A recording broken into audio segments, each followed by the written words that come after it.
சமூக வலைதளத்தில் பல ஆயிரம் கோடி ரூபாயை வாரி இறைத்து விஜய்க்கு ஆதரவாக மூளைச்சலவை செய்து வருவதாக குற்றம் சாட்டியுள்ள ஆர்பி உதயகுமார் ஒரு தலைமுறையினர் எதிர்காலத்தை வீணடிக்கும் முடிவை ஜென்சி தலைமுறையினர் எடுத்துள்ளதாக ஆதங்கம் தெரிவித்துள்ளார்.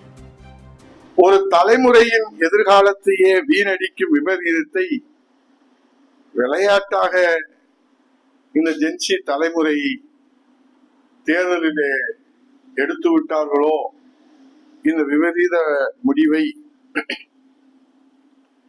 இதனால் தாய் தமிழ்நாட்டின் எதிர்காலம் என்னவாகும்?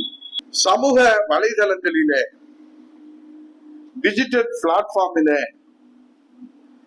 லட்சக்கணக்கான இன்ஃபுளுசர்களை வேலைக்கு கூலிக்கு அமர்த்தி அந்த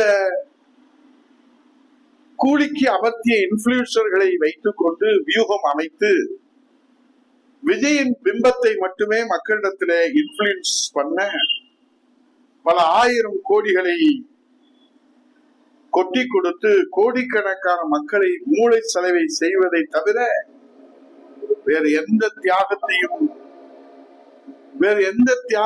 அறியாத விஜய் தலைமையிலான தாவேகா அரசு